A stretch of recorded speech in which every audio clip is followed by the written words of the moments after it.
Merci, immense merci pour votre invitation, votre solidarité, vos voix. Évidemment, tous les Ukrainiens ont été profondément choqués par l'affrontement, le scandale à la Maison Blanche. Et c'est la révolution de la dignité en 2014 qui est à l'origine de notre résistance depuis plus de 10 ans.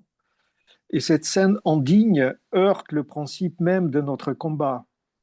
Cela nous donne une motivation évidente pour renforcer notre résistance et ne pas faiblir. Cela contredit l'illusion que c'est l'Amérique qui nous manipule et qui décide tout. Donc il faut abandonner ce discours complètement à côté de la plaque. Du reste, je pense qu'il est très important de nommer un chat, continuer depuis trop longtemps de parler de la guerre en Ukraine, entre guillemets, au lieu d'évoquer la guerre russo-ukrainienne, n'est pas une bonne idée. Le conflit n'est pas descendu du ciel, il a été lancé par l'agression russe. Et ce mésusage crée l'impression que la guerre, c'est l'Ukraine. C'est complètement erroné. La guerre, c'est le Kremlin. Aujourd'hui, sur ce manque de précision et sur cette peur de nommer exactement les choses, et malheureusement c'est le cas toujours dans les médias francophones et pas que, euh, on crée une inclinaison qui permet presque à un certain nombre de révisionnistes, jusque dans l'administration américaine, de dire que c'est l'Ukraine qui a attaqué la Russie. Vous vous souvenez, et c'est le moment de poser cette question, quelles sont les limites à la déformation des réalités historiques? Après la Première Guerre mondiale, Clemenceau avait fixé une limite. Personne ne pourra dire que la Belgique a agressé l'Allemagne. Trump viole cette limite. Il a rendu l'Ukraine responsable du conflit et a qualifié son président, et pas Poutine, de dictateur.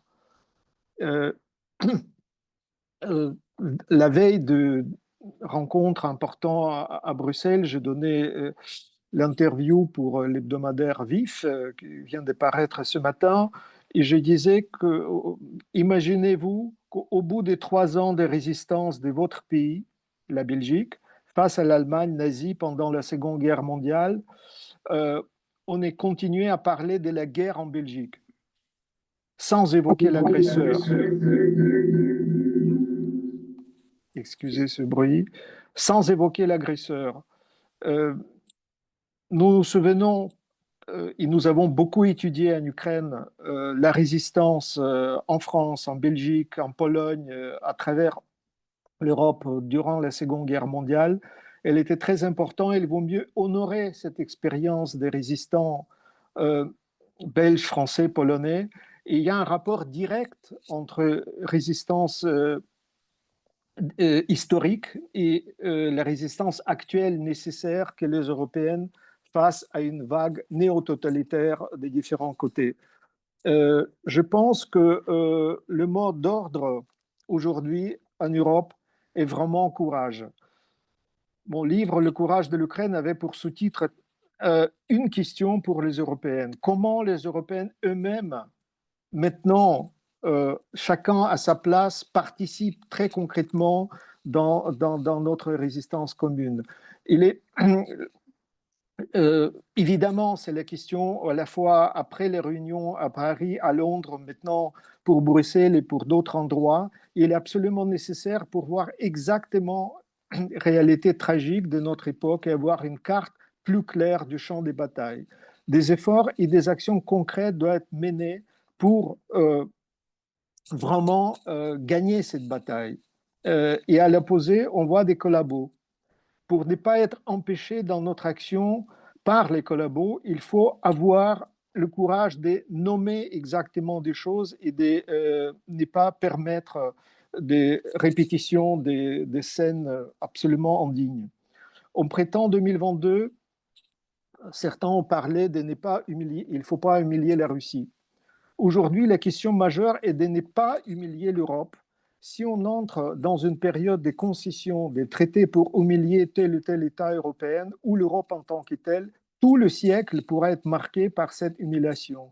Et c'est maintenant qu'il faut résister à cela pour éviter le pire. Le vrai enjeu est l'Europe face à la guerre. Maintenant, chaque jour compte, surtout après les décisions récentes d'arrêter aide militaire à l'Ukraine, qui est stoppée et bloquée même à la frontière entre Pologne et l'Ukraine. Et donc, il faut investir dans la défense et dans une économie des guerres en Europe et de cette façon-là montrer sa force à la fois face à l'agresseur, à l'armée de Poutine et face à l'Amérique, qui ne respecte que la force. C'est une chance, à mon avis, malgré tout, pour la naissance d'une Europe véritablement nouvelle. Permettez-moi de conclure. Ce matin, nous avons signé avec mes amis et collègues du PEN Club d'Ukraine une très brève lettre traduite en plusieurs langues. Donc, je veux vous envoyer le texte aussi en français. Nous vivons une période sombre. La liberté et la dignité sont attaquées en bien des endroits, souvent à partir des points auxquels on ne s'attendait pas. Mais il ne faut pas se résigner. La liberté n'est pas un fait, elle est à faire. La dignité n'est pas garantie, elle est à gagner. L'Ukraine n'est pas un problème, entre guillemets, du monde libre, mais elle est une solution, un élément de la solution.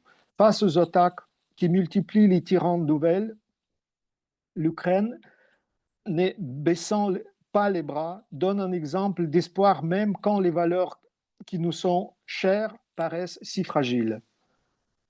Nous vous prions instamment d'élever la voix, de vous adresser à vos compatriotes et à vos gouvernements, d'appeler à résister aux tyrannies nouvelles, de mobiliser l'opinion en faveur de notre résistance commune. Nous vivons une période sombre, mais le jour nouveau ne pourra s'élever que si nous luttons ensemble. Restez forts et ne baissez jamais les bras. Bien à vous, les Ukrainiens.